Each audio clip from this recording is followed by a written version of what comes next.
Bonjour, bon après-midi, mesdames et messieurs. Bienvenue au Côté court de Jonquière. Bienvenue aux gens qui nous écoutent sur Facebook en cette 57e édition du Salon du livre du Saguenay-Lac-Saint-Jean. Mon nom est Nicolas Saint-Pierre. Vous pouvez m'entendre le matin à ici Radio-Canada Première où je présente les informations régionales. Je reçois cet après-midi Michaël Lalancette, auteur prolifique en cette année 2021. Michaël Lalancette, originaire de notre région. On parlera de vos origines riveraines, d'ailleurs, au cours de notre discussion. Journaliste depuis 2009, principalement affecté au sport, notamment à la couverture du hockey junior pendant un certain temps à TVA Sport. Il travaille maintenant à la coopérative du journal Le Soleil à Québec.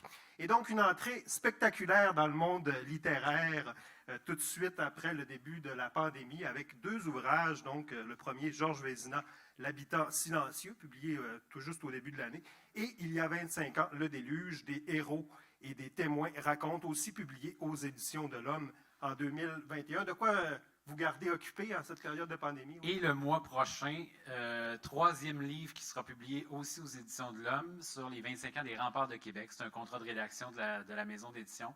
C'est 3 livres en 2021, j'aurais jamais pensé ça possible. Décidément. On ne dit pas merci à la pandémie, surtout pas, non. Mais se revirer de bord dans la vie, c'est un peu ça, c'est ce que j'ai fait. Puis tellement fier de ces ouvrages-là, notamment Georges Vézina. Pour moi, c'est une démarche sur 10 ans, sur 15 ans, en n'ayant pas dans l'idée d'écrire un livre sur lui un jour, mais c'était de la curiosité à l'égard d'un des héros du Saguenay-Lac-Saint-Jean, dont on ignorait à peu près tout. C'est vrai. Il a eu 2 enfants, 11 petits-enfants, et maintenant, ces petits-enfants qui habitent, dans la plupart des cas, ici au Saguenay-Lac-Saint-Jean, sont âgés maintenant de 75, de 80, de 85 ans, et ils ne savent rien de lui. Ils ne savaient rien de lui. Alors, ça a été une démarche super émouvante. Il y avait beaucoup d'émotions quand je leur ai remis le livre. Parce qu'ils avaient l'impression de se replonger dans leur histoire de famille, qui leur avait été un peu, sans dire caché, mais ça avait été un traumatisme pour les 2 enfants de Georges Vézina à son décès à 39 ans seulement. Oui, seulement. Et ça a contribué, ça, à ce qu'il soit malheureusement un personnage méconnu de l'histoire du Saguenay-Lac-Saint-Jean. Un personnage mythique, et vous en défaites des mythes dans cet ouvrage-là. Moi, bon, je suis originaire de la région. Les gens, lorsque j'étais petit, tout le monde parlait de Georges Vézina comme étant un grand gardien de but, etc. Oui. Mais on entendait toujours la même histoire. Nos oncles, nos tantes, nos parents racontaient « Ah, le Canadien avait découvert Georges Vézina par hasard en venant à Chicoutimi et jouer un match de hockey. Il avait été extraordinaire et c'est comme ça qu'a débuté sa carrière. » Ça, c'est le premier mythe que vous défaites, c'est pas vrai. Bien, c'est ça. Et c'est pas vrai parce que j'arrive avec des preuves à l'appui, des sources documentaires. Dans la somme de lecture, de trouvailles, de recherches que j'ai fait, premièrement, je me suis plongé dans les archives de journaux.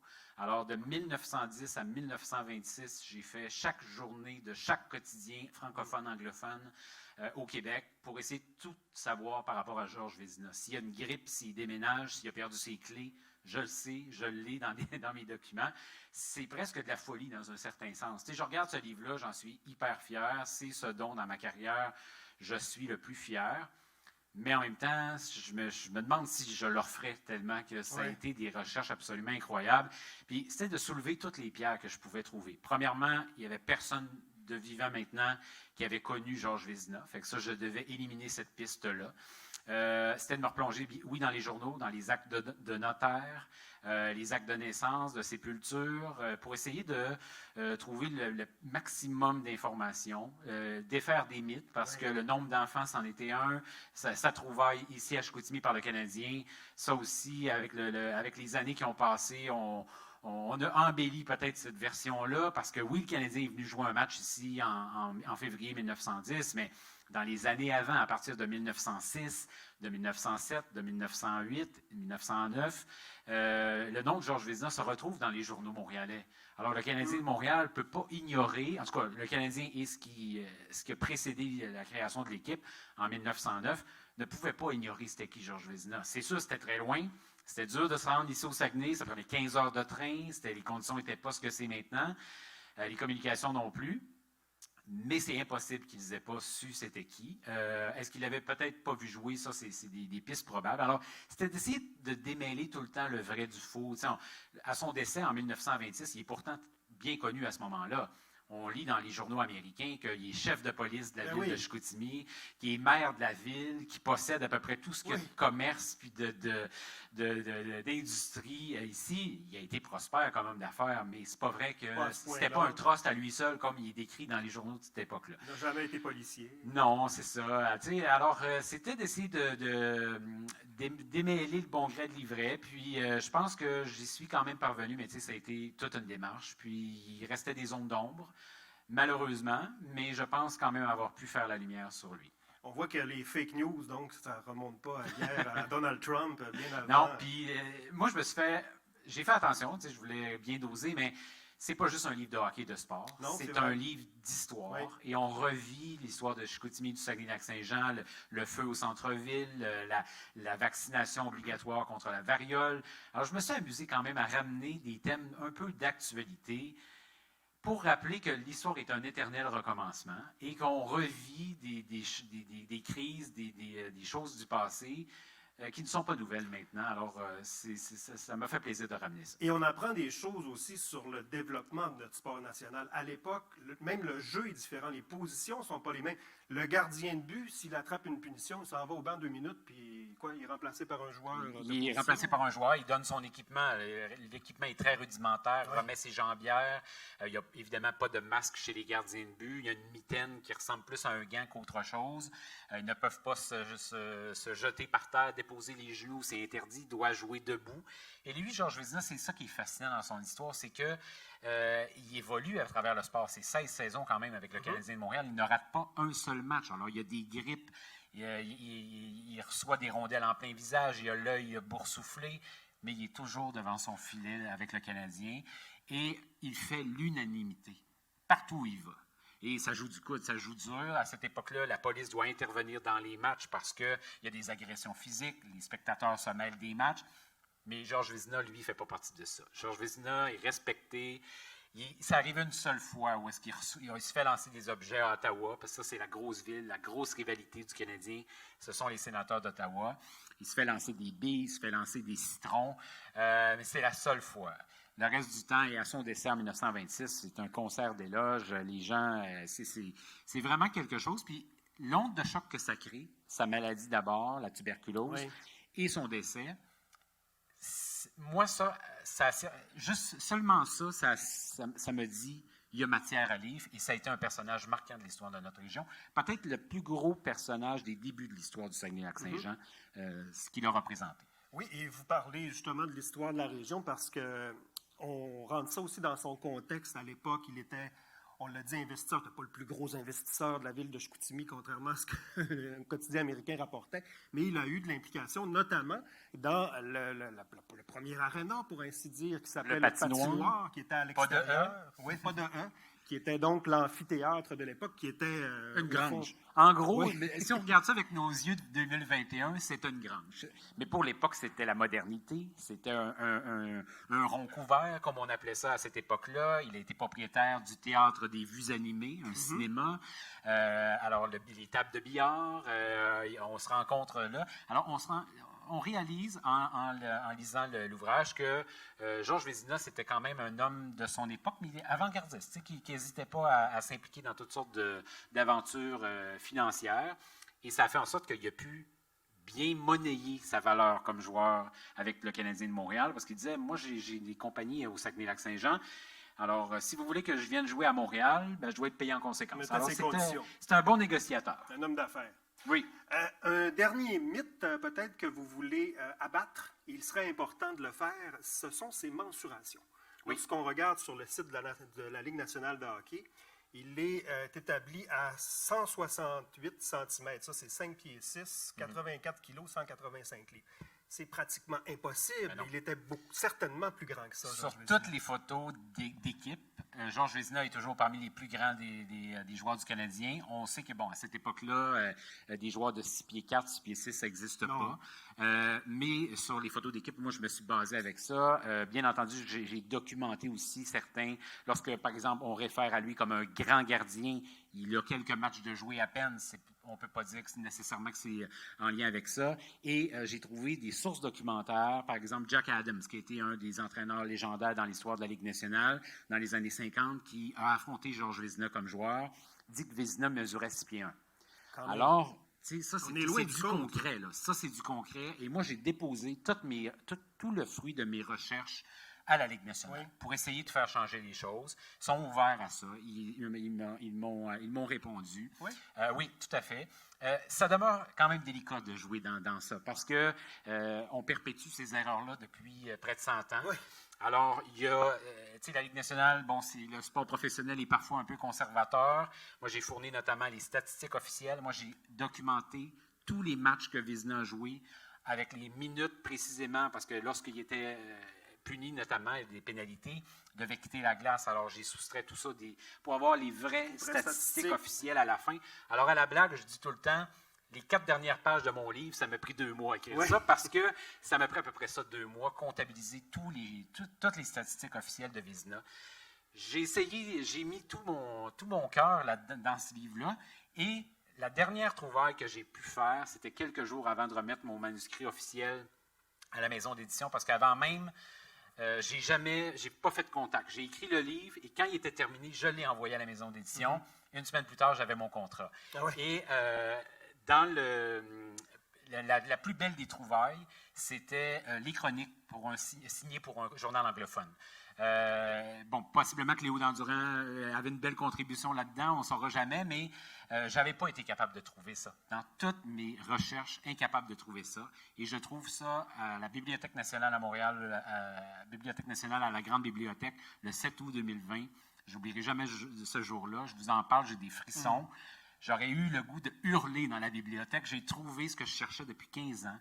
J'avais fait tous les journaux anglophones, Montreal Star, Montreal Standard, Montreal Herald, The Gazette. Pas capable de trouver ça. Et je trouve les chroniques signées par Vézina pendant trois camps d'entraînement, 1922, 1923, 1924. Là, j'ai fait, parfait, je peux prendre ma retraite de Georges Vézina. Oui. Avec cette trouvaille-là, j'ai fait le tour, puis ça donne un livre. Un beau travail documentaire, en tout cas, puis un très grand succès aussi littéraire. C'est un livre dont on a beaucoup parlé en ce début d'année 2021. Et j'espère qu'il aura une bonne durée de vie. Oui. Sincèrement, je pense qu'il pourra intéresser les lecteurs pour plusieurs années.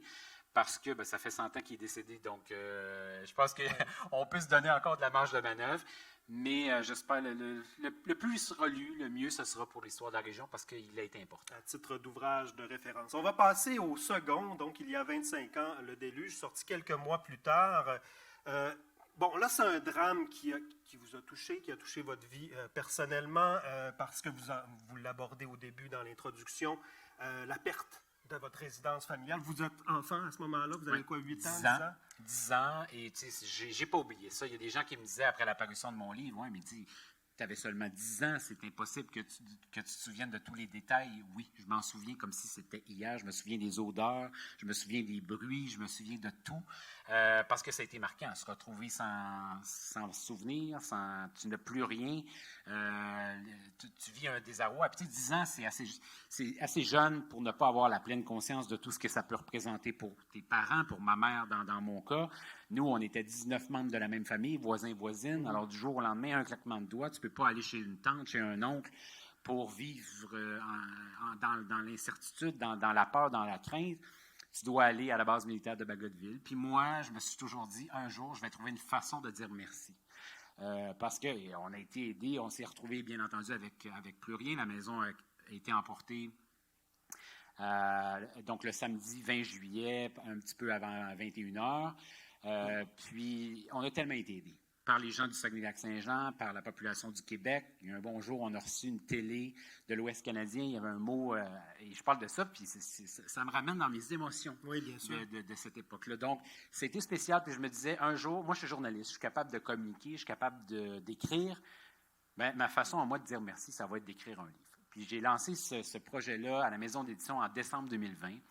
Liette Mercier me regardait tout croche en me disant, tu penses-tu vraiment que tu vas être capable de livrer un livre en 3 mois? Puis j'ai fait, Liette, oui. Elle dit, laisse-moi te revenir rapidement. 1 heure plus tard, elle m'a appelé. Elle m'a dit, j'ai parlé avec Judith Landry. Commence demain parce que tu es en retard. Bon.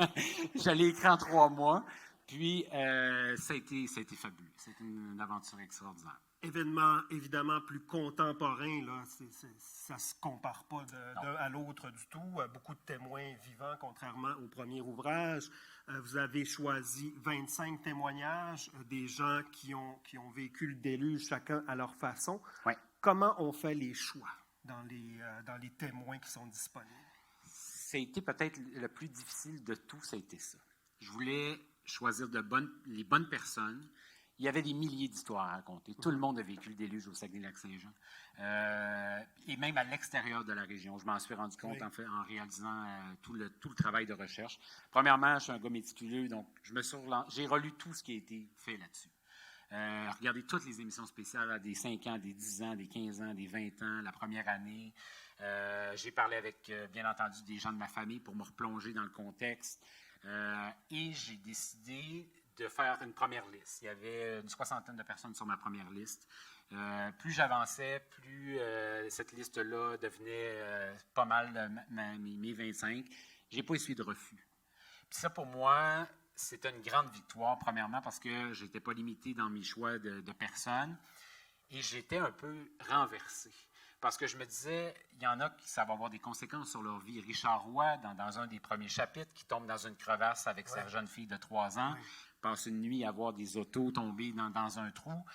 Il a peur pour sa vie. Il pense sauter dans l'eau pour essayer de sortir de cette situation-là. Il a refait sa vie à Rimouski. Et lorsque je l'ai appelé, il m'a dit, Michael, personne ici sait que j'ai vécu ça. Alors, la parution de ton livre, ça va avoir des conséquences sur moi. Puis ça, j'étais tellement respectueux de ça. Puis il me dit, je vais te parler, mais tu vas être la seule personne. Puis là, je dis, pourquoi tu me réponds ça? Bien, il dit, parce que ça fait 10 ans que je te vois travailler, que je vois ton approche, ta personnalité, le respect que tu as dans ta couverture. Je me sens à l'aise de le faire. Puis ça a donné un témoignage absolument incroyable. Donc, absolument, oui. C'était ça. Puis je voulais représenter ce qui a été l'événement à travers 25 histoires, découvrir différentes facettes, puis présenter des personnes dont on n'a pas entendu parler aussi. Il y a des noms connus, mais il y a des noms qui ne le sont pas, notamment Michel Tremblay, le dernier chapitre. C'est peut-être la dernière à ma liste dans laquelle, puis en terminant d'écrire son histoire, j'ai dit ça va être ma dernière histoire aussi dans le livre, parce que la dignité qu'elle a, la résilience, moi, ça me donne le goût d'avoir espoir. Une résidente de malgré... Jonquière. Oui, c'est ça, tout à fait. Vous nous parlez aussi de ce drame des victimes du voilier qu'on avait peut-être oublié, aussi des gens qui sont disparus en mer, finalement, tout à fait. Le déluge. C'était ça, tu sais, puis au début, des fois, je suis un petit peu fighter, tu sais, sur certaines affaires, quand j'ai des choses qui me tiennent à cœur, j'hésite pas à être passionné, puis c'était important pour moi de ne pas, que mon titre de livre, il y a 25 ans le déluge, je voulais pas mettre Saguenay dans le titre. Puis ça a été un débat à la maison d'édition, parce qu'on me disait, c'est le déluge du Saguenay. Puis j'étais comme, je comprends ça. Mais il y a plus de victimes sur la Côte-Nord. Mais il y a eu 2 victimes au Saguenay-Lac-Saint-Jean, il y en a eu 8 à l'extérieur de la région. Puis je sais que dans certaines régions, notamment Charlevoix, la Côte-Nord, ça a été une petite blessure, ça, de dire, on se sent un peu oublié. Puis je suis le plus fier au monde d'être natif du Saguenay-Lac-Saint-Jean. J'étais un petit gars de la baie, puis si vous saviez le plaisir que j'ai à participer à ce salon-là. Mais pour moi, je me disais, je ne veux pas que Saguenay soit dans mon titre. On va en parler beaucoup du déluge du Saguenay, mais ça n'a pas été seulement ça. Et c'était de ne pas oublier les victimes, notamment, et les survivants des autres régions. Ouais. Alors, Richard Roy, on parle, bien entendu, des sœurs Racine, Sanson. C'est un couple absolument incroyable, attachant, puis malheureusement, ils ont laissé leur vie avec le capitaine Bégin dans le fleuve Saint-Laurent. Puis, tu sais, elle me racontait, ces sœurs-là, lorsqu'elles partagent l'histoire de leurs parents, les gens, il y a certaines personnes qui leur disent, ben voyons donc, vos parents, ils ne sont pas morts dans le déluge du Saguenay, ils sont morts dans le fleuve, ça n'a rien à voir, mais pourtant, c'était des blessures terribles pour ces 2 sœurs-là. Donc, c'est de ne pas oublier personne. Puis même si je savais qu'en racontant 25 histoires, j'oubliais forcément des gens, mais j'ai essayé de ratisser le plus large possible. Puis il y a des gens, leur nom passe dans l'ouvrage, on ne parle pas plus que d'eux que ça, mais ils ne sont pas oubliés. Un ancrage très personnel aussi, vous étiez ami de Mathieu, l'une des victimes de la rue McNicol à la baie. Ouais. On peut lire le témoignage de son frère qui a accepté lui aussi de vous parler pour des raisons un peu personnel. Un peu personnel. Il ne veut pas que son frère, sa soeur soient oubliés. Puis il me dit, tu sais, Michael, tu étais l'ami de Mathieu. Alors pour moi, je vais te donner une entrevue pour ça. Il a été généreux, il est inspirant. Et tu sais, moi, c'est ça, c'est un livre avec de la tristesse. On s'en cache pas. Le déluge au Saguenay-Lac-Saint-Jean, ça a été un événement triste. Mais il y a eu beaucoup de beau. Il y a eu de la bienveillance, il y a eu de la résilience, de la solidarité. Puis mon livre, il est triste, mais il est sobre, il est digne, puis il est à l'image des gens du Saguenay-Lac-Saint-Jean, un peuple fier, des gens debout. Et tu sais, je repense à la mère de Michel Barrette qui disait « On ne veut pas faire pitié ». C'est ça, puis je voulais aborder, bien entendu, ces histoires-là, puis ça a touché des gens. Tu sais, ça a touché des gens. Je vais juste vous partager ça parce que ça m'est arrivé. J'avais une séance de dédicace ce midi au Bouquinistes à Chicoutimi. Et dans ma ronde d'entrevue, je parlais de la perte de souvenirs et tout ça. Et il y a mes enseignantes de primaire qui ont vu passer mes entrevues dans les médias et ils se sont pointés ce midi au Bouquinistes pour me remettre mes photos d'école. Oh! Et c'est extraordinaire, je le dis avec beaucoup d'émotion. Elles m'ont amené des cartes. Donc, j'ai reçu 3 photos d'école parce que, je racontais dans les entrevues que j'ai plus aucune photo, à part celle que j'ai retrouvée dans le sable là, en me rendant dans les semaines qui ont suivi. Mais tu sais, je veux dire ça. C'est la première fois que tu revois ça? Oui. C'est extraordinaire. Oui, c'est spécial. Ouais. On a des témoignages, évidemment, de gens qui ont été proches de victimes de héros aussi, du déluge, des gens qui ont fait des gestes, là, carrément des gestes héroïques pour et des des petits miracles et des petites actions, mais qui ont fait la différence. Aussi. Tu sais, seulement des gens qui étaient là pour dire venez chez nous. Venez, on a un toit, nous, notre maison n'est pas en péril. Venez, on va être serrés, mais on va se tirer d'affaires. Des gens qui se sont impliqués, qui ont été bénévoles, qui sont allés nettoyer des toilettes dans des écoles secondaires. Tu sais, c'était des petits gestes, mais pour que ça marche tout ça, comme ça a marché, il fallait que tout le monde mette la main à la pâte, puis c'est ce qui est arrivé en 1996. Alors, c'était de parler de ces gens-là aussi dans le livre. Puis bien sûr, des héros, des gens qui sont allés au péril de leur vie. Je pense à un militaire notamment qui sauvait des gens, puis en bas de lui, il voyait sa maison être inondée.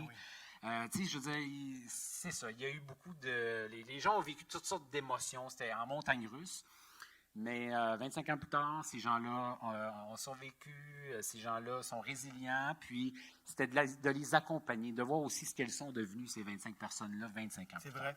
Des gens en autorité aussi, je pense à Claude Richard, qui était maire de l'Abbé, propulsé, je veux dire, l'Abbé à l'époque, qui est une ville de taille moyenne, où les choses se passent relativement bien, il y a des petites chicanes de village, mais rien de significatif. Tout à fait normal. Rien qui peut ressembler à une crise aussi immense qui lui tombe sur les bras, littéralement, et son récit là-dessus est vraiment intéressant. Oui, puis tu sais, moi, ce qui me marquait, et à peu près tout le monde avait la même approche par rapport à ça, c'est l'humilité.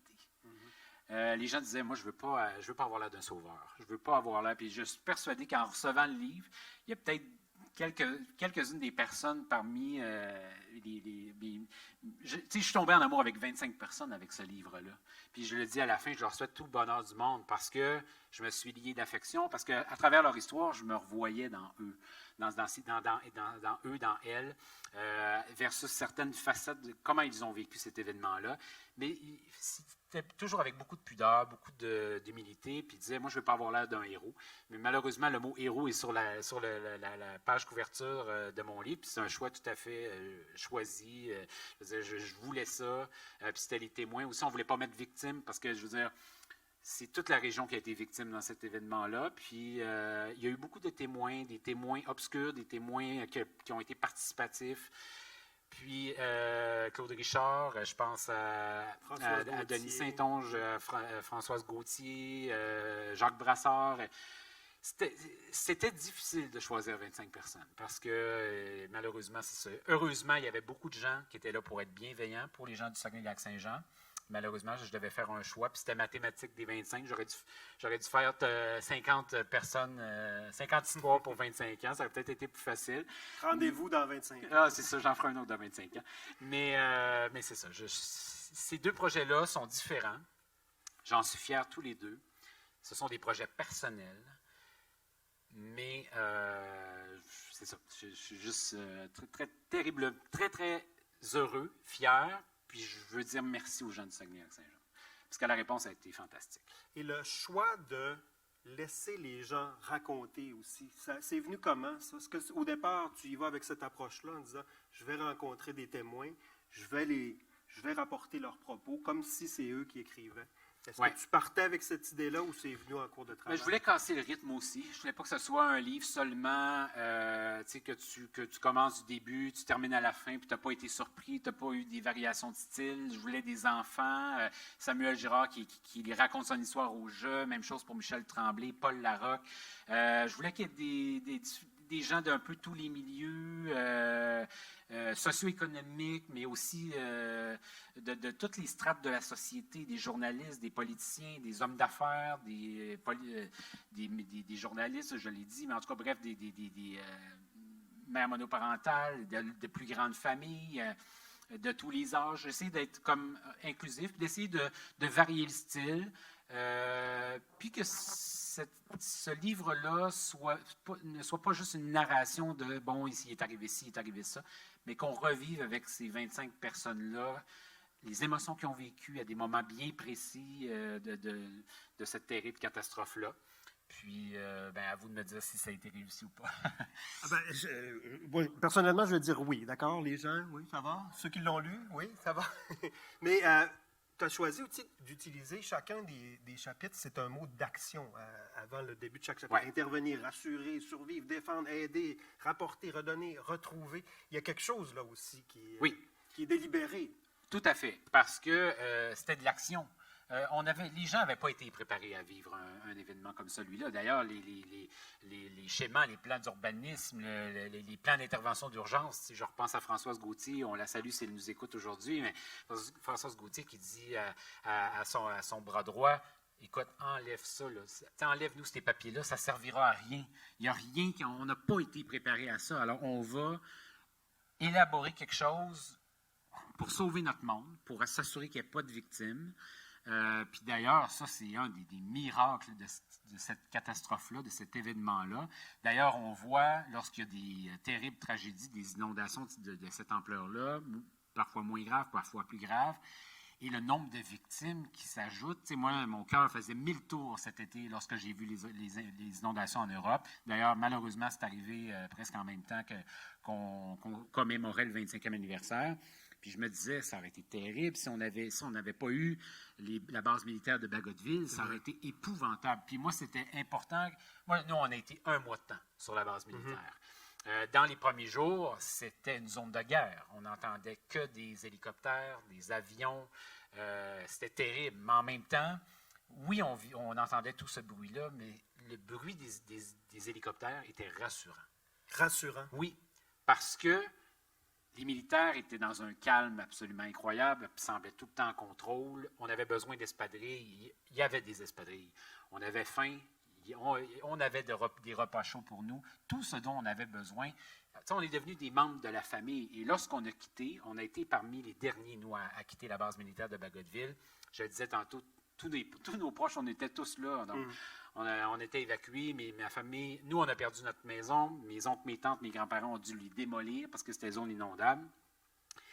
Et quand on a quitté à la fin, je me souviens, il y avait une émotion là, à fleur de peau. Les militaires pleuraient à ce moment-là. Puis je raconte l'anecdote dans le livre. Il y a des gens qui disent aux militaires, « Ah oui, vous pleurez, vous les militaires? » Puis oui, on pleure, on a des émotions comme tout le monde, mais je dirais que dans le mois que tout ça a duré, ce brouhaha-là, on ne sentait pas ça.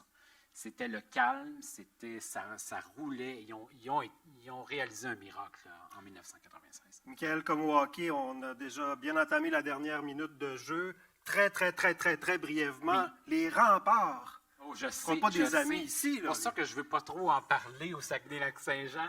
Mais non, c'est un contrat de réaction. Écoute Jean, je ne pouvais pas dire non à ça. Je baigne là-dedans depuis une dizaine d'années. C'est un beau projet. Je parle des Saguenayens. Ça fonctionne-tu, ça? Je me rattrape un petit papier. C'est mieux, oui. Il y a un événement particulier que tu vas nous raconter. Ah, c'est ça. 2008, on y revient. Alors non, c'est un beau projet. Je lance ça le mois prochain. Puis, on se donne rendez-vous l'année prochaine? C'est sûr. Michael Alancette, merci beaucoup. Merci. Au plaisir.